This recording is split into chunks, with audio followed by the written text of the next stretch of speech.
નમસ્તે મિત્રો, રાધે રાધે, જય શ્રી કૃષ્ણ મિત્રો. આપણે ઘણા સમય પછી વાર્તા લઈને આવ્યા છીએ, એ બદલ હું માફી માંગુ છું. થોડા એવા કામમાં ફસાયેલા હતા. હવે આપણે રેગ્યુલર જોડાયેલા રહેશું. તમારા સાથ સહકારની ખાસ જરૂર છે, તો વાર્તા પૂરી સાંભળવા નમ્ર વિનંતી છે. તો ચાલો વાર્તા શરૂ કરીએ. આરતી પોતાના ભાઈ મોહનને ફોન કરીને કહે છે કે ભાઈ, ગામડે માની તબિયત સારી નથી, તે એકલી છે. તમે તેને પોતાની સાથે શહેરમાં કેમ નથી લઈ આવતા? એટલી વખત માએ તમને ફોન કર્યો છે. તમે એને શહેરમાં લઈ જઈને કોઈ સારા ડોક્ટરને બતાવો, પરંતુ તમે બધી વખત ના પાડી દો છો. આરતી, આ તારી કેવી રીત છે મારી સાથે વાત કરવાની? શું પોતાના મોટા ભાઈ સાથે આવી રીતે વાત કરવાની? ભાઈ, હું સારી રીતે વાત કરું છું, કંઈ પણ ખોટું નથી કીધું. બાજુમાં બેઠેલી આરતીની ભાભી દીપા મોહનના હાથમાંથી ફોન લઈને કહે છે, આરતી, અમે તમારી અને મારી જેમ ફ્રી નથી, જે આખો દિવસ ઘરે બેસી રહીએ. અમે બંને નોકરી કરીએ છીએ. અમારી પાસે એટલો સમય નથી કે વારે વારે ગામડે જઈએ. હમણાં 4 મહિના પહેલા પિતાજીનું અવસાન થયું, ત્યારે પૂરા 15 દિવસની રજા લઈને ગામડે ગયા હતા. તને શું લાગ્યું કે માની થોડી એવી તબિયત ખરાબ થઈ તો એને રજા લઈએ? ગામડે જતા રહીશું. તારા ભાઈ પણ નોકરી કરે છે અને હું પણ નોકરી કરું છું, અને નોકરી કરવાવાળા માણસો પાસે એટલો ટાઈમ નથી હોતો. એટલી નાની વાત તને સમજમાં નથી આવતી?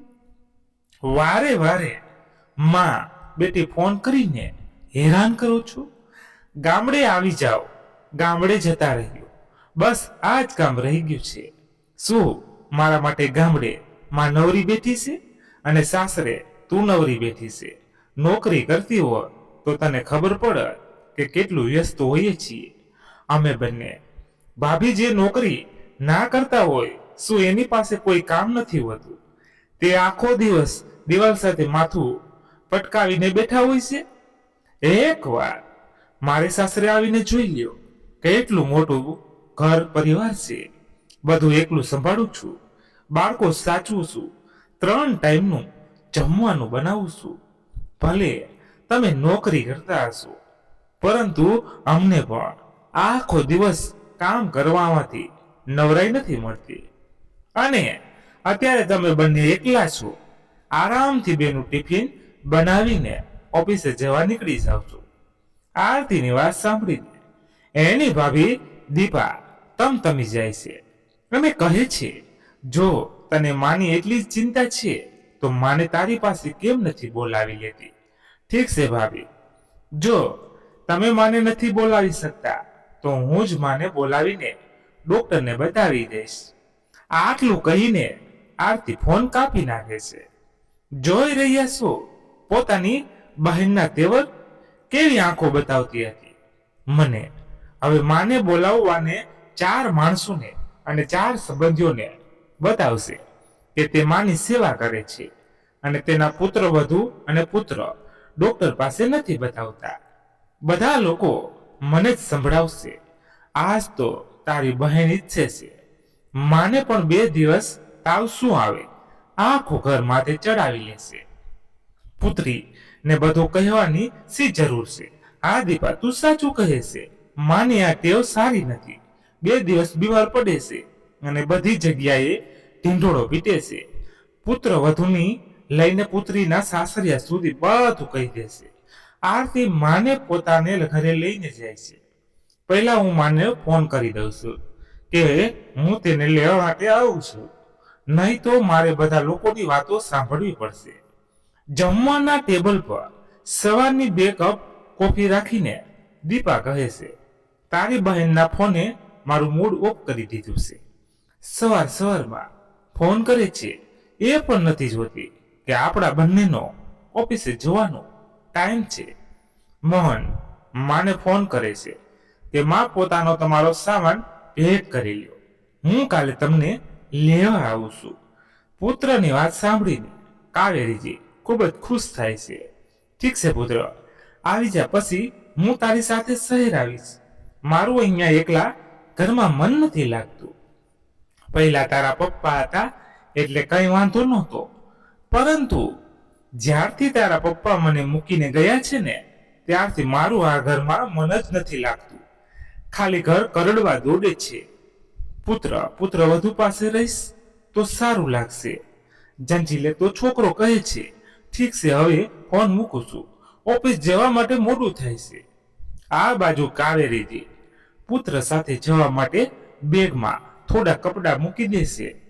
બીજા દિવસે મોહન કાવેરીજીને પોતાની સાથે શહેર લઈને આવી જાય છે. જ્યારે કાવેરીજીને પુત્રવધુ ઘરે આવે છે, પુત્રવધુ તે સમયે ઓફિસથી પાછી આવી હતી. પુત્રએ તેને લાવવા માટે રજા લીધી હતી. ઓફિસથી આવ્યા પછી પુત્રવધુ તેના રૂમમાં આરામ કરતી હતી.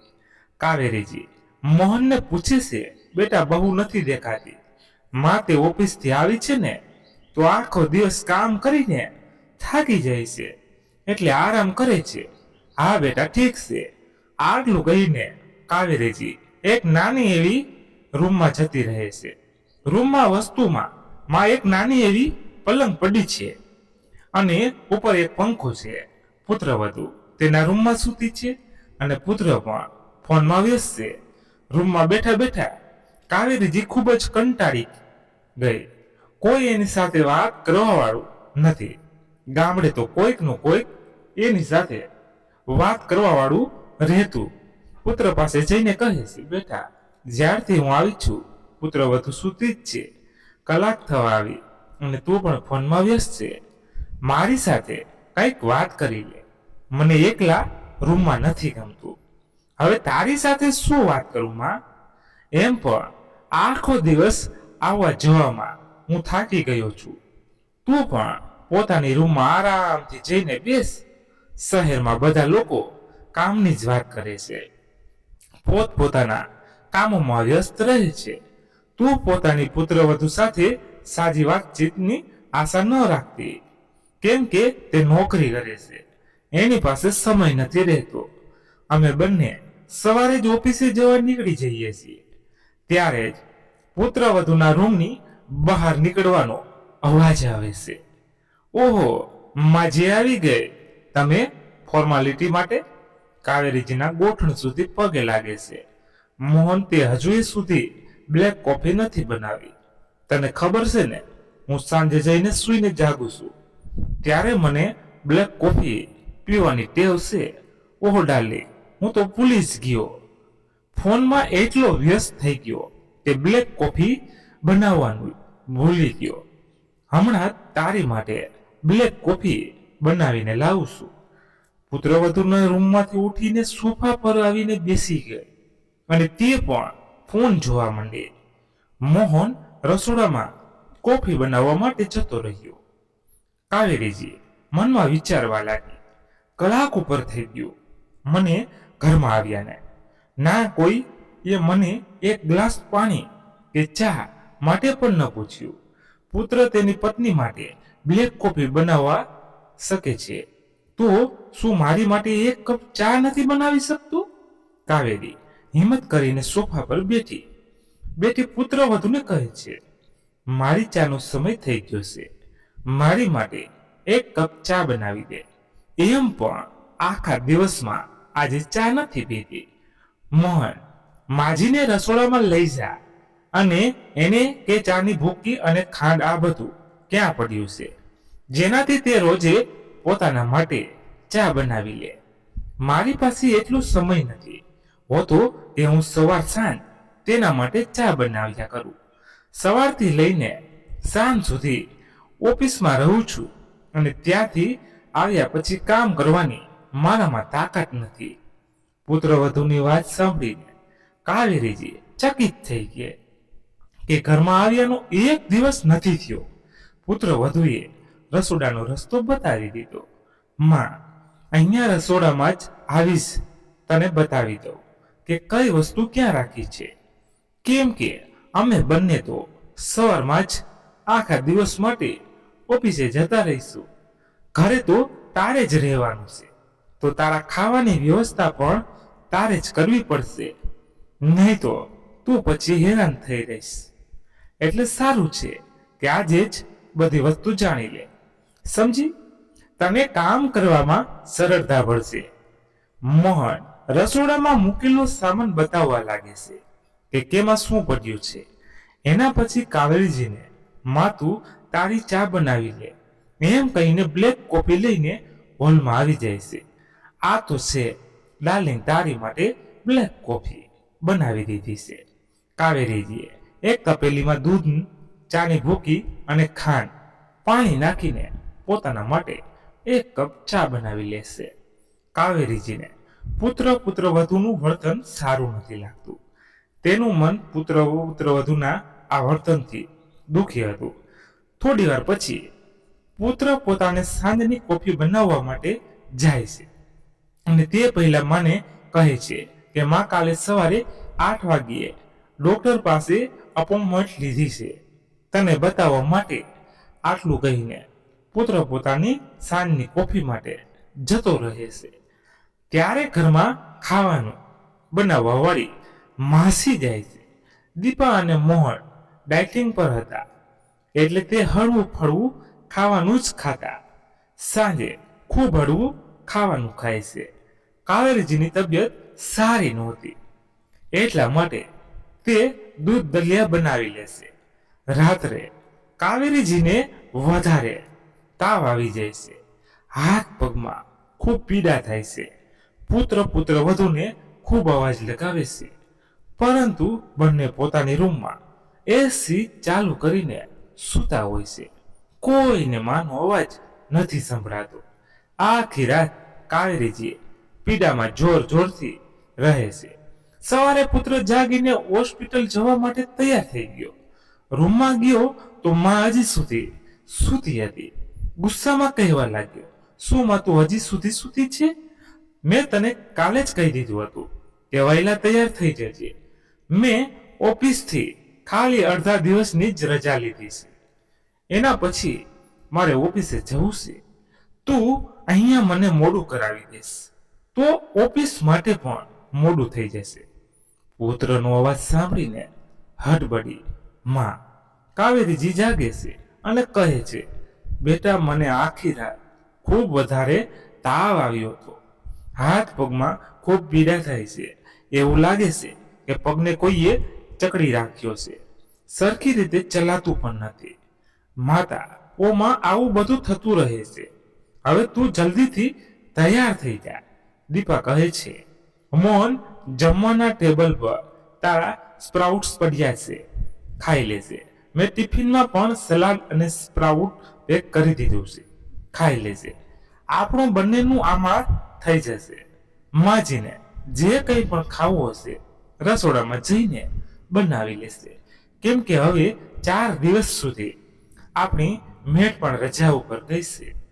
માજીને પોતાનું જમવાનું જાતે જ બનાવવું પડશે.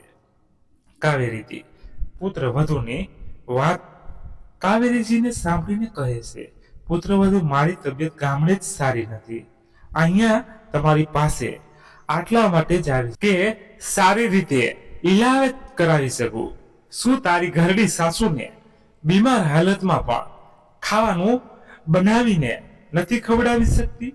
માજી, જો તમારે ખાવાનું બનાવી એવી પુત્રવધુ જોઈતી હતી તો પોતાના છોકરાને કહી દેવું જોઈતું હતું ને કે ગામડાની છોકરીને પસંદ કરી લે, જેને ખાલી ખાવાનું બનાવતા આવડતું હોય. હવે હું છું શહેરની, ભણેલી ગણેલી, જે તમારા છોકરા સાથે ઓફિસમાં જ નોકરી કરે છે. મારી પાસેથી ખાવાની આશા ક્યારેય ન રાખતા. જાજુ ભણવાથી અને નોકરી કરવાથી એવું તો નથી બનતું કે પુત્ર વધુ જરૂરત પડે ત્યારે ઘરનું ખાવાનું પણ ન બનાવી શકે. મેં એવા ઘણા ઘર જોયા છે જ્યાં પુત્ર વધુ રસોડું પણ સંભાળી લેશે અને પોતાની નોકરી પણ સંભાળે છે. માજી, તમે તો ગામડાના અભણ છો, તમને શું ખબર નોકરી કરવી, પૈસા કમાવવા કેટલું મુશ્કેલ કામ છે. મહિનાના આખા 80,000 કમાવશું, ક્યારેક એટલા પૈસા એક સાથે જોયા પણ નહીં હોય. પોતાની જિંદગીમાં તો ક્યારેય 6,000 નહીં કમાયું હોય. આ રીતે પોતાની નોકરીની તાકાત બતાવીને દીપા ઓફિસ જવા માટે નીકળી જાય છે. કાવેરીજીને પુત્ર વધુની વાત સાંભળીને ખૂબ જ દુઃખ થયું. તેની આંખમાં આંસુ આવી ગયા. એક તો એની તબિયત પહેલાથી જ સારી નહોતી, ઉપરથી પુત્ર વધુને એની નોકરીનો એટલો બધો ઘમંડ છે કે સીધે મોટે વાત પણ નથી કરી શકતી, અને પુત્રના આંખામાં પૈસાની પટ્ટી બાંધી છે. જેની પત્ની માને કંઈ પણ કહે તેને ફરક જ નથી પડતો. કાવેરીજીને પુત્ર વધુના ઘરે આવીને એટલું સારું નથી લાગતું જેટલું તે વિચારીને આવી હતી. પડે પડે તેને એ અહેસાસ થાય છે કે ત્યાં ઘરમાં એક મહેમાન છે. કંઈ નથી આવડતું. પછી કંઈ ખાધા વગર કાવેરીજી ડોક્ટરને બતાવવા નીકળી ગઈ. દવાખાને બેઠેલી કાવેરી પોતાના પતિને યાદ કરીને કહે છે કે જ્યારથી તમે ગયા છો ત્યારથી જીવવાની ઈચ્છા જ પૂરી થઈ ગઈ છે. હવે તો ભગવાન મને પણ ઉપર બોલાવી લે. પુત્ર વધુના ઘરે તો આવી ગઈ છું, પણ મને એટલું બીજાપણું અને મને ગામડાના આજુબાજુના પાડોશીઓથી પણ નથી લાગતું જેટલું મને મારા પુત્ર વધુના ઘરે લાગે છે. ના તો આ ઘરમાં મારી સાથે કોઈ વાત કરે છે કે ના મારો કોઈ હાલચાલ પૂછે છે. જ્યારથી હું આવીશું પુત્ર વધુ 2 મિનિટ પણ મારી પાસે નથી બેઠી, ના મારી તબિયત વિશે પૂછ્યું. ખાલી પોતાની નોકરી અને ડાયટ પ્લાન અને પોતાની ફિટનેસ લઈને વાતો કરે છે. બાકી એને દુનિયાદારી અને સંબંધોથી કોઈ મતલબ નથી. બધા ચેકઅપ કરાવ્યા પછી ડોક્ટર કહે છે આને તો ડેન્ગ્યુ થયો છે, એટલો બધો તાવ છે. હું 10 દિવસની દવા આપું છું, ખાવા પીવાનું ધ્યાન રાખજો જેનાથી આ જલ્દી ઠીક થઈ જાય, અને 4 દિવસ પછી મને ફરીવાર બતાવવા માટે આવજો. ધીમે ધીમે કાવેરીજીની તબિયત સારી થવા લાગે છે. કાવેરીજીની ફોનમાં પુત્રી સાથે વાત થાય છે, જેનાથી એનું થોડું ઘણું મન લાગ્યા કરે છે.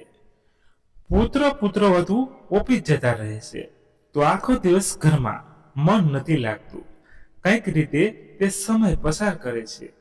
આખો 1 મહિનો થઈ ગયો કાવેરીજીને પુત્ર વધુ સાથે રહેતા. હવે તેની તબિયત સારી થઈ ગઈ હતી. ઘરના નાના મોટા બધા કામો કાવેરીજી કરી દેતી. પુત્ર વધુ જ્યારે ઓફિસેથી ઘરે આવતા ત્યારે તેને ઘર એકદમ સાફ મળતું. રસોઈ પણ ટકાટક દેખાતી. ઘરના કામોમાં મન લગાવીને કંઈક રીતે પોતાને વ્યસ્ત કરવાની કોશિશ કરી લેતી. એક દિવસ તે પોતાના પુત્રને કહે છે કે ગામડે જવા માંગે છે. પુત્ર વધુ પણ તેને ગામડે મોકલવા તૈયાર થઈ જાય છે, પરંતુ અચાનકથી પુત્ર વધુની તબિયત ખરાબ થઈ જાય છે. ડોક્ટર પાસે ગયા તો ખબર પડી કે દીપા માં બનવા માંગે છે. આ સાંભળીને બધા લોકો ખુશ થઈ જાય છે. દીપા રૂમમાં મોહનને કહે છે કે હવે તું તારી માને અહીંયા જ રોકી લે, મારે એની જરૂરત પડશે. પછી ઘરમાં નાનું બાળક આવશે તો તેને સંભાળવાની તો જરૂર પડશે ને. અહીંયા લાવશું તો પૈસા આપવા પડશે. તારી માં ક્યારે કામ આવશે, અને તારી માં ગામડે રહીને પણ શું કામ કરશે. આપણે એના પુત્ર વધુ છીએ તો પોતાની માને સમજાવશું કે તે મારી પાસે જ રહે. પહેલા તો પિતાજી હતા એટલે સમજમાં આવતું હતું કે ગામડે રહેતી, પરંતુ હવે ત્યાં કોઈ નથી તો અમારી પાસે રહેવામાં શું ખરાબ છે. કાલ સુધી જે પુત્ર વધુ પોતાની માને મોકલવા માટે ખુશી તૈયાર હતા, આજે જરૂર પડવા પર માને રોકવા માટે બહાના બનાવવા લાગ્યા. મોહન મા પાસે આવે છે અને કહે છે, માં હવે તું અમારી પાસે જ રહી જા, ગામડે જઈને શું કરીશ, અને એમ પણ ગામડે કોણ છે. અને પછી જ્યારે તને તારી જરૂરત પડશે ત્યારે અમારી પાસે જ આવીશ. બેટા, મને અહીંયા નથી ગમતું. ગામડે 4 જણા તો છે મારી સાથે વાત કરવા માટે. અહીંયા તમે બંને ઓફિસે જતા રહો છો. કોઈ મારી સાથે વાત કરવા વાળું નથી. ટીવી પણ ક્યાં સુધી જોઉં? આજે માની જરૂર છે તો દીપા પણ વચ્ચે આવીને કહે છે, માજી, અમારી સોસાયટીમાં એક ખૂબ જ સારું મંદિર છે. તમે ઈચ્છો તો સાંજે 2-3 કલાક સુધી મંદિરે જતા રહ્યો.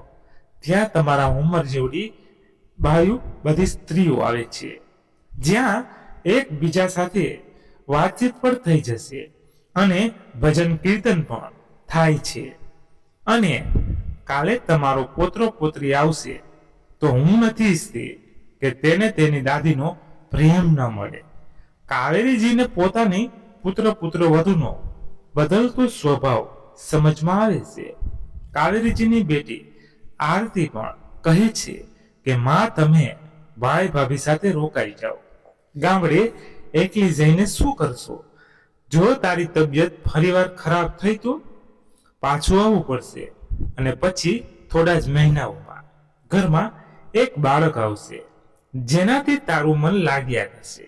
તમે ગામડે એકલા રહો છો એટલે મને તમારી ચિંતા થાય છે. કાવેરીજી ધીરે ધીરે પોતાના પુત્ર વધુના ઘરમાં પોતાનું મન લગાવીને કોશિશ કરવા લાગી. સવારે ઉઠીને પૂજાપાઠ કરે છે, ઘરના થોડા ઘણા કામ કરે છે, બહાર વૃક્ષને પાણી આપતી પુત્ર વધુ તૈયાર થઈને ઓફિસે જવા નીકળી જાય છે. એના પછી બપોરે તે ટીવી જોઈ લેતી. પછી સાંજે 2-3 કલાક સુધી મંદિરે પોતાનો સમય પસાર કરતી. સોસાયટીના મંદિરમાં ઘણી બધી સ્ત્રીઓ આવતી જેની સાથે તે વાતચીત કરવા લાગી. થોડીક એની ખૂબ સારી બહેનપણી બની ગઈ. હવે એને ગમવા લાગ્યું. કાવેરીજીને ગાવાના સાધન વગાડતા સારી રીતે આવડતા. એને ઢોલને બધા લોકો ખૂબ વખાણ કરતા કે સાચે તમે ખૂબ સારું ઢોલ વગાડો છો અને ખૂબ સારા ભજન ગાઓ છો. આખા મંદિરમાં બધા તેને ઓળખવા લાગ્યા. આજે જન્માષ્ટમીનો ઉત્સવ છે. બધાએ કાવેરીજીને પહેલા જ કહી દીધું કે તમે જલ્દી આવી જજો તમારા ભજન કીર્તન સાંભળવા માટે. બધા લોકો ભેગા થાય છે. ઘરના બધા નાના મોટા કામ પતાવીને કાવેરીજી મંદિરે જતી રહી. આજે તેને મંદિરમાં થોડો વધારે જ સમય લાગી ગયો. એમ તો એ 2-3 કલાકમાં મંદિરેથી પાછી આવી જાય છે, પરંતુ જન્માષ્ટમીને કારણે તેને મંદિરથી આવતા રાતના 8 વાગી ગયા. એની એક બહેનપણી એને ઘરે મૂકી ગઈ. પણ જેવી તે ઘરે આવી, પુત્ર ને પુત્ર વધુ બંને ચીસો પાડીને કહેવા લાગ્યા, આ કોઈ ટાઈમ છે ઘરે આવવાનો? માજી, તમને મંદિર જવાનું શું કહ્યું?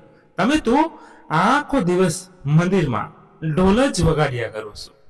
ઘરના થોડા કામો પણ કર્યા કરો. હામાં, આ તારી સાચી વાત નથી. તને ખબર છે તારી પુત્ર વધુ માં બનવાની છે, જાજુ કામ નથી કરી શકતી, એની દેખભાળની જરૂર છે. અને તું મંદિરમાં બેઠા બેઠા ભજન કીર્તન અને ઢોલ વગાડજો. બેટા, આજે જન્માષ્ટમી હતી એટલે ટાઈમ લાગી ગયો. એમ તો હું રોજે સમયે આવી જાઉં છું. તક જોઈને ફરીથી આજે દીપાએ નોકરીની વાત કરી. હા, બીજું તારી માને આવડે જ છે શું? ભજન કીર્તન અને ઢોલ વગાડવા સિવાય એ તે જ કરશે. એટલી ભણેલી ગણેલી તો છે નહીં કે કંઈક જઈને નોકરી કરે, થોડાક પૈસા કમાય, એટલા માટે ઢોલ વગાડીને મન મનાવી લે. આજે પુત્ર વધુની વાત સાંભળીને કાવેરીજી ચૂપ નથી રહેતી અને કહે છે, પુત્ર વધુ, દુનિયામાં હું એકલી નથી જે પૈસા નથી કમાતી, અને તું પણ દુનિયામાં એકલી નથી જે પૈસા કમાય છે. તારા જેવી ઘણી બધી છોકરીઓ છે જે નોકરી કરે છે, પરંતુ તારી જેવો ઘમંડ કોઈ નથી કરતું. બધી વાત માં નોકરીનો ઘમંડ બતાવો છો. જો તને તારી નોકરીના પૈસાનો એટલો ઘમંડ છે તો હું પણ તને એક દિવસ પૈસા કમાઈને બતાવીશ. વાત પૈસા કમાવાની છે ને, તો એ તો કોઈ પણ રીતે કમાઈ શકે. આહા, કહેવા અને કરવામાં ઘણો ફરક હોય છે. કઈ રીતે પૈસા કમાવા ભણેલી છો નહીં, કઈ આવડતું નથી. પૈસા કમાઈશ. કાવેરીજીની હસી ઉડાવીને પુત્રવધુ રૂમમાં જતી રહી. કાવેરીજી ગુસ્સામાં પોતાની પુત્રવધુને કહી તો દીધું પૈસા કમાવાનું, પણ તે આખી રાત એ જ વિચારતી રહી કે તે કઈ રીતે પૈસા કમાશે. સાથે એને એવું કઈ નથી આવડતું જેનાથી એ પૈસા કમાઈ શકે. બીજા દિવસે પણ એ ચિંતામાં રહી. જ્યારે સાંજે મંદિરે ગઈ, તેનું મોઢું જોઈને બહેનપણીઓએ પૂછ્યું, શું થયું કાવેરી? આજે તું ખૂબ નિરાશ લાગે છે. તબિયત તો સારી છે ને? અરે નહીં સુધા, એવી કોઈ વાત નથી. તું મારાથી કંઈક સંતાડે છે. સુધાજીના ખૂબ આગ્રહ કરવાથી કાવેરીજીએ પુત્રવધુ વાત કહી દીધી કે પુત્રવધુને પોતાની નોકરીનો ખૂબ જ ઘમંડ છે અને ગુસ્સામાં કહી દીધું છે કે હું પણ તને પૈસા કમાઈને બતાવીશ, પણ મને તો એવું કંઈ નથી આવડતું જેનાથી હું પૈસા કમાઈ શકું. અરે કાવેરી, તું આટલા સારા ભજન કીર્તન ગા છો, એટલું સારું ઢોલ વગાડ છો. જો તું તારી એક યુટ્યુબ ચેનલ ખોલી લે અને એના ઉપર પોતાના ભજન કીર્તન નાખ, તો એનાથી શું થશે? એનાથી પૈસા મળશે. આશ્ચર્યમાં આવીને કાવેરીજીએ પૂછ્યું, શું યુટ્યુબથી પૈસા મળે છે? હા હા, મારી છોકરી ખૂબ મોટી યુટ્યુબર છે. તે યુટ્યુબ પર કામ કરે છે. કાલે હું એને લેતી આવીશ. એ તને બધું સમજાવી દેશે. તારું એક ભજનનું ચેનલ પણ બનાવી દેશે. મંદિરે તો તું આવે છે, એટલા સારા ભજન કીર્તન કરે છે. આ જ કીર્તન બધા ચેનલ પર નાખી દેવાના. બાકીનું બધું તું મારી છોકરી સંભાળી લેશે. બીજા દિવસે સુધાજીની છોકરી મંદિરે આવે છે અને કાવેરીજીના નામથી એનું કાવેરી ભજન કીર્તન નામની ચેનલ બનાવી દેશે. કાકીજી, તમારે કાંઈ નથી કરવાનું. આ મારું એક જૂનું સ્ટેન્ડ પડ્યું છે, એમાં ખાલી તમારું મોબાઈલ લગાવીને વિડીયો ચાલુ કરી દેજો અને જે પણ તે તમે ભજન કીર્તન કરો છો એ બધું ફોનમાં રેકોર્ડ કરી દેજો અને મને મોકલી દેજો. બાકીનું બધું કામ હું કરી દઈશ. બેટા, પણ મારી પાસે તને આપવા પૈસા નથી. કાકી, મારે તમારી પાસેથી અત્યારે કોઈ પૈસા નથી જોઈતા. જ્યારે તમે પૈસા કમાઈ લ્યો ત્યારે મને આપી દેજો. કાવેરીજીનું ભજન કીર્તનનું એક ચેનલ બની ગઈ. 2-3 મહિના સુધી કાવેરીજી રોજે મંદિરે જતી અને જે પણ ભજન કીર્તન થતા તે બધા રેકોર્ડ કરી લેતી અને પોતાની બહેનપણીની છોકરીને મોકલી દેતી. ધીરે ધીરે કાવેરીજીની ચેનલ ચાલવા લાગી અને 4 મહિનામાં એના ભજનના 2 વિડીયો વાયરલ થઈ ગયા. લોકોએ કાવેરીજીના ભજન કીર્તન ગમવા લાગ્યા. દિવસે ને દિવસે એની ચેનલ આગળ વધવા લાગી અને એક દિવસ એવો આવ્યો જ્યારે સુધાની છોકરી કાવેરીજી પાસે આવી અને બોલી, કાકીજી, તમારી ચેનલ મોનેટાઈઝ થઈ ગઈ છે અને એમાં ખૂબ પૈસા આવવા લાગ્યા છે. આવતા મહિને પૈસા તમારા એકાઉન્ટમાં આવી જશે. કાવેરીજીનું બેંક એકાઉન્ટમાં પણ સુધાજીની છોકરીએ ખોલાવ્યું હતું. કાવેરીજીના ચેનલની જાણ એના પુત્ર અને પુત્રવધુને ન હતી. સાચી બેટા, મારા ભજન કીર્તનથી મને પૈસા પણ મળવા લાગશે. હા કાકીજી, તમને ખબર નથી, જ્યારે તમે યુટ્યુબ પર કામ કરો છો ને તો બહુ બધા પૈસા તમને મળવા લાગે છે. લોકોને તમારા ભજન ખૂબ પસંદ આવે છે. આવતા મહિને દીપા અને મોહનના લગ્નની એનિવર્સરી છે. બંને ખૂબ મોટો કાર્યક્રમ ગોઠવે છે. ઓફિસના બધા મિત્રો અને આજુબાજુના લોકો પણ બોલાવે છે. એટલી બધી તૈયારી વચ્ચે કાવેરીજી પોતાની પુત્રવધૂને કહે છે, પુત્રવધુ જ્યારથી આવીશું એક પણ નવા કપડાં નથી લીધા. કેટલી સાડી લેવી હતી તે પહેરીને જૂની થઈ ગઈ. માર્કેટમાં જાતો મારા માટે પણ એક સાડી ખરીદી લાવજે. મોઢું ચડાવીને દીપા કહે છે, માજી મારી લાટ જૂની સાડી પડી છે, એમાંથી એક સાડી તમને આપી દઈશ જે હવે હું નથી પહેરતી. નવી સાડી લેવાની શી જરૂર છે? તિજોરીમાંથી એક જૂની સાડી કાઢીને દીપા કાવેરીજીને આપી દેશે. કાવેરીજીને પોતાની પુત્રવધૂની જૂની સાડી પહેરવામાં કોઈ વાંધો નહોતો, પરંતુ જ્યારે તે સાડી ખોલીને જુએ છે તો એક જગ્યાએથી ફાટી ગયેલી હતી. પુત્રવધુ, આ સાડી તો ફાટી ગયેલી છે. તો શું થયું? ફાટી ગયેલી છે તો સોય દોરાથી થોડી સિલાઈ કરી લ્યો અને પહેરી લેજો. અમારા લગ્નની એનિવર્સરીનો એટલો મોટો કાર્યક્રમ થાય છે, તમારી પાસેથી તો અને કોઈ પણ ભેટની ઉમેદ નથી કરી શકતા. ઉપરથી અમને ખર્ચા કરાવો છો. ક્યારેક સાડી ખરીદી દો તો ક્યારેક આ ખરીદ્યો, ક્યારેક તે કરી દો. એમ પણ ઘરમાં રાખીને અમે તમારા બહુ બધા ખર્ચા ઉઠાવીએ છીએ. પુત્રવધુએ પણ નથી જોતી કે હજી એની સાસુ રૂમમાં જ બેઠી છે, ખાલી બબડવા લાગે છે. પુત્રવધુના વ્યવહારથી કાવેરીજી દુઃખી હતી. કાવેરીજી બહાર આવીને બેસી ગઈ. થોડી વારમાં દીપા પાર્લર જવા નીકળી ગઈ. દીપાના ગયા પછી સુધાની બેટી શ્રેયા ઘરે આવે છે અને કહે છે, કાકી અભિનંદન, તમારા એકાઉન્ટમાં પૂરા 1 લાખ રૂપિયા આવ્યા છે. તમારી પહેલી કમાઈ એ લાખની છે. પૈસા મળ્યા છે તમને. શ્રેયાની વાત સાંભળીને કાવેરીજી ખૂબ જ ખુશ થઈ જાય છે. સાચું કહે છે બેટા, મારો પહેલો પગાર આવી ગયો અને એ પણ એટલો વધારે. મને તો વિશ્વાસ નથી આવતો કે મેં મારા ભજન કીર્તનના બળ પર પૈસા કમાયા છે. એ પણ થોડા ઘણા નહીં, પૂરા 1 લાખ રૂપિયા. મેં તો ક્યારે આટલા પૈસાની ઉમ્મીદ જ નહોતી કરી. હા કાકીજી, હું સાચું કહું છું. હવે તો મારે તમારી પાસેથી પાર્ટી જોઈએ. હા બેટા, કહે ક્યાં જવું છે પાર્ટી કરવા માટે? હું આજે તને પાર્ટી આપું છું. સૌથી પહેલા શ્રેયા સાથે કાવેરીજી મંદિર જાય છે અને પોતાની બધી બહેનપણીઓને પહેલા પગારમાંથી લાડવા ખવડાવે છે, ભગવાનને પ્રસાદ ચડાવે છે અને બધાને લાડવા આપે છે.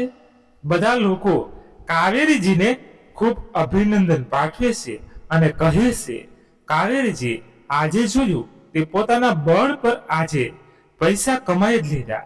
બધા ખૂબ જ વખાણ કરે છે. શ્રેયા બેટા, મને બજારમાં લઈને જઈશ. કાલે મારા પુત્રવધુની એનિવર્સરીની પાર્ટી છે, કંઈક ભેટ લેવી છે. હા કાકી જી, ચાલો હું તમને માર્કેટને લઈ જાઉં છું. કાવેરીજી પોતાના પુત્રવધુને ભેટ આપવા માટે એક ખૂબ જ સુંદર સાડી ખરીદે છે અને પોતાના માટે પણ એક સાડી ખરીદે છે.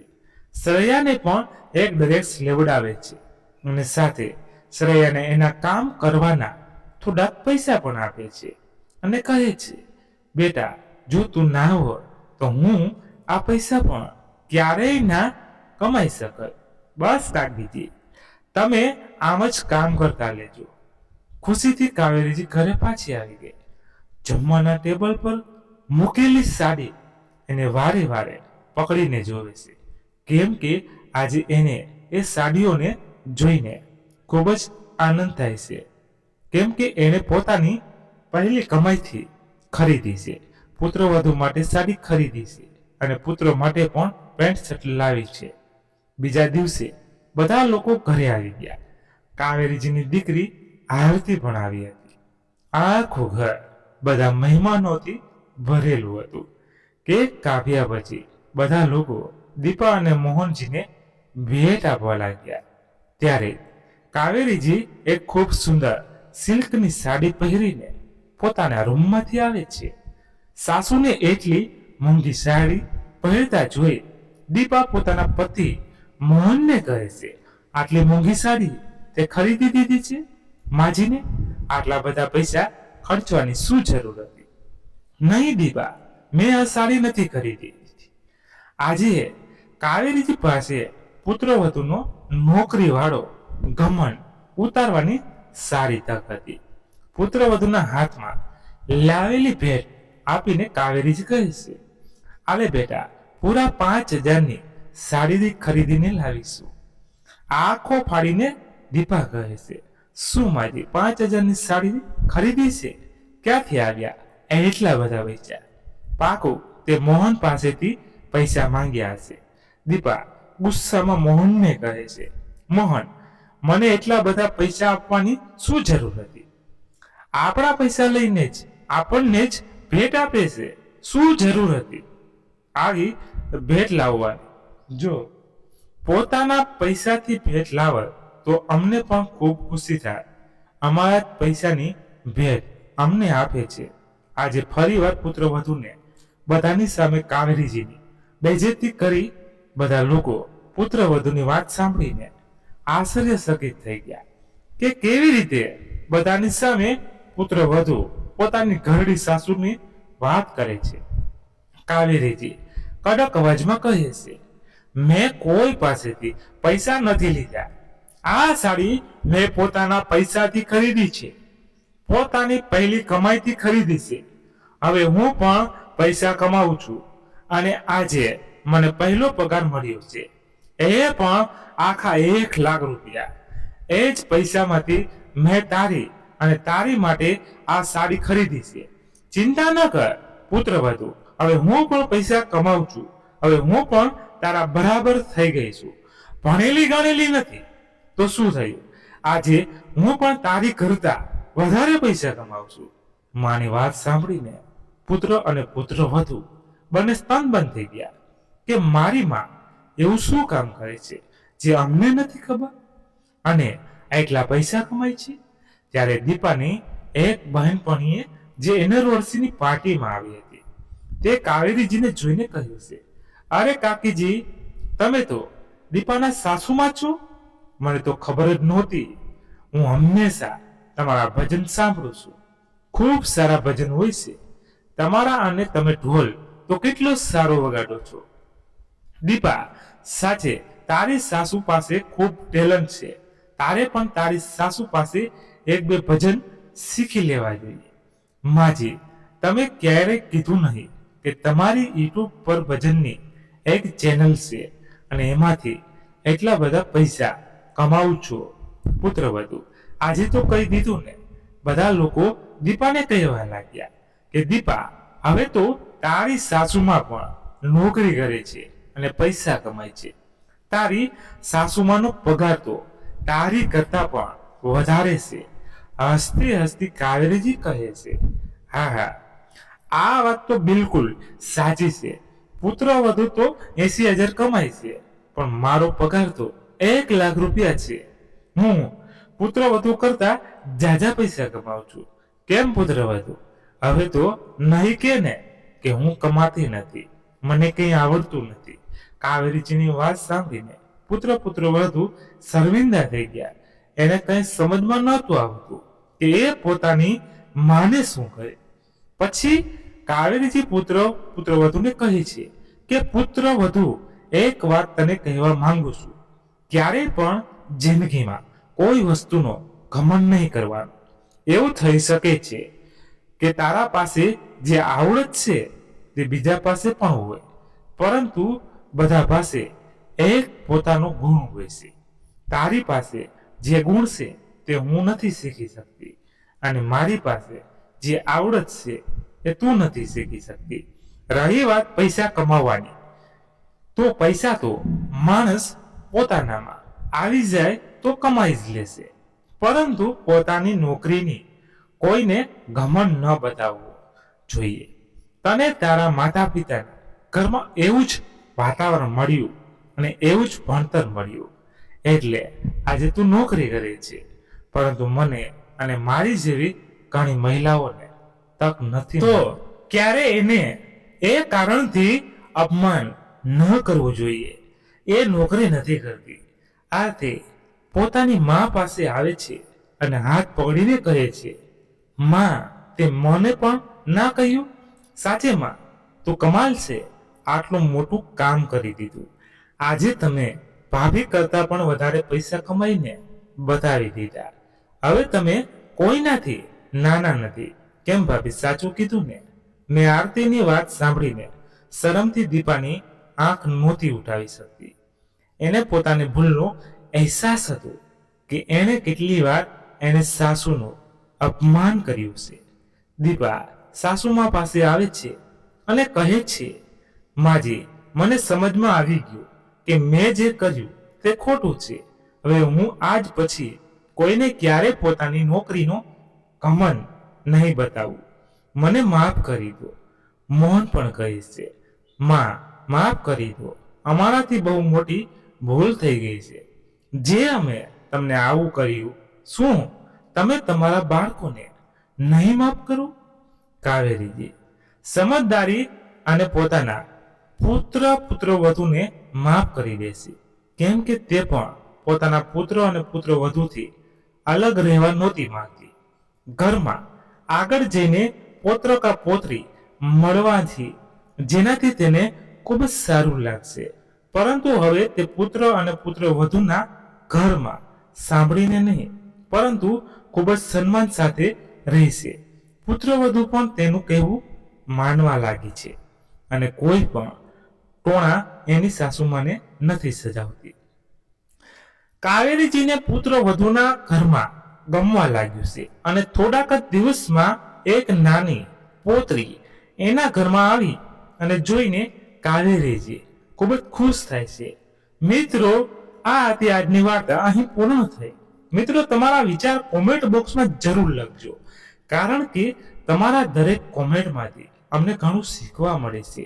જો તમને આ વાર્તા ગમી હોય અને આ વાર્તા તમારા હૃદયને સ્પર્શી હોય તો તેને લાઈક કરજો અને ચેનલને સબસ્ક્રાઇબ કરવાનું બિલકુલ ભૂલતા નહીં. સાથે સાથે આ વિડીયોને વધારેમાં વધારે લોકો સુધી શેર કરી દેજો, જેથી આ વાર્તા કોઈ બીજા પણ સાંભળવાનો આનંદ મેળવી શકે. જતા જતા કોમેન્ટમાં તમારા શહેરનું નામ જરૂર લખજો. મને ખરેખર બહુ આનંદ થાય છે એ જાણીને કે અમારો વિડીયો દુનિયાના ક્યાં ક્યાં ખૂણે પહોંચી રહ્યો છે. તો એકવાર જરૂરથી કરજો. ધન્યવાદ. ફરી મળીએ નવી વાર્તા સાથે. ત્યાં સુધી તમારા મિત્રો સાથે, પરિવાર સાથે ખુશખુશાલ રહો. જય હિન્દ, જય Bharat. Thank you so much. મિત્રો, આ વાર્તામાં આપણાથી ક્યાંય પણ ઘણી ભૂલો થઈ શકે છે, લખાણમાં અથવા બોલવામાં, તો એ હું માફી માંગુ છું. અને તમે કોમેન્ટમાં કહેતા રહેજો, એટલે અમને પણ જાણ થાય, અમે અમારી ભૂલ સુધારવાનો મોકો મળે. Thank you.